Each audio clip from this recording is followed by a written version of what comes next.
Et ils dirent, quel que soit le miracle que tu nous apportes pour nous fasciner, nous ne croirons pas en toi.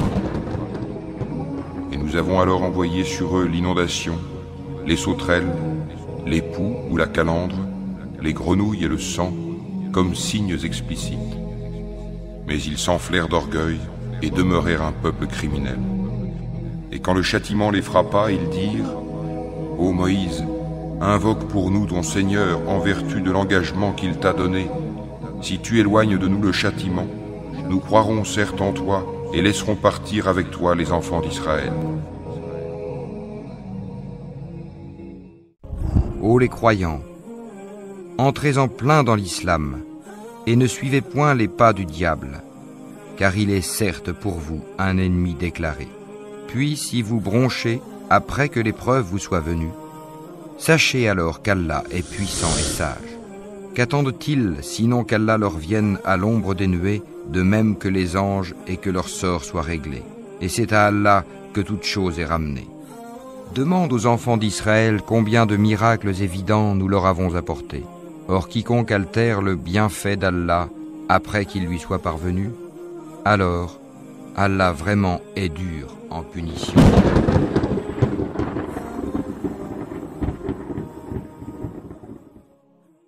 Votre Dieu est un Dieu unique.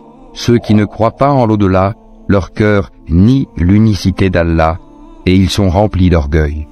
Nul doute qu'Allah sait ce qu'il cache et ce qu'il divulgue, et assurément il n'aime pas les orgueilleux.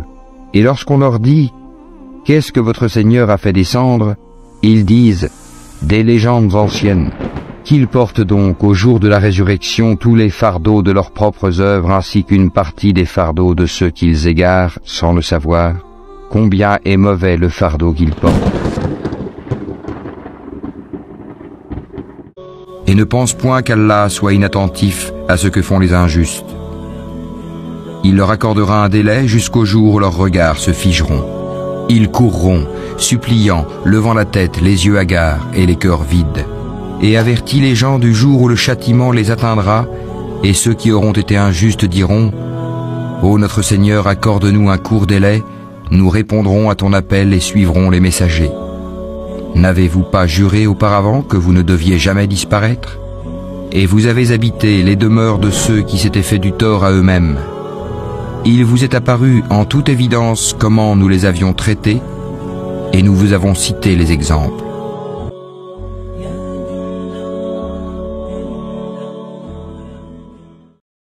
Le pèlerinage a lieu dans des mois connus. Si l'on décide de l'accomplir, alors point de rapport sexuel, point de perversité, point de dispute pendant le pèlerinage. Et le bien que vous faites, Allah le sait.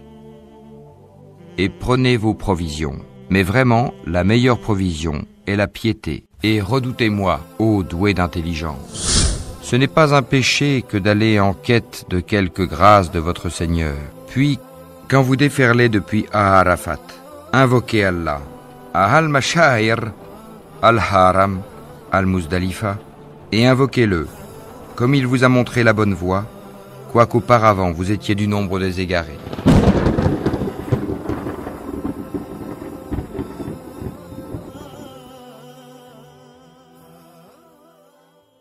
Allah qui a créé en 6 jours les cieux et la terre, et ce qui est entre eux. Ensuite, il s'est établi, Istawa, sur le trône. Vous n'avez en dehors de lui ni allié ni intercesseur. Ne vous rappelez-vous donc pas? Du ciel à la terre, il administre l'affaire, laquelle ensuite monte vers lui en un jour équivalent à 1000 ans de votre calcul. C'est lui le connaisseur des mondes, inconnu et visible, le puissant, le miséricordieux, qui a bien fait tout ce qu'il a créé, et il a commencé la création de l'homme à partir de l'argile, puis il tira sa descendance d'une goutte d'eau vile, le sperme, puis il lui donna sa forme parfaite et lui insuffla de son esprit, et il vous a assigné l'ouïe, les yeux et le cœur, que vous êtes peu reconnaissants. Nous avons déjà apporté à Moïse et à Aaron le livre du discernement, la Torah, ainsi qu'une lumière et un rappel pour les gens pieux, qui craignent leur Seigneur, malgré qu'ils ne le voient pas, et redoutent l'heure, la fin du monde. Et ceci, le Coran, est un rappel béni que nous avons fait descendre. Allez-vous donc le renier ?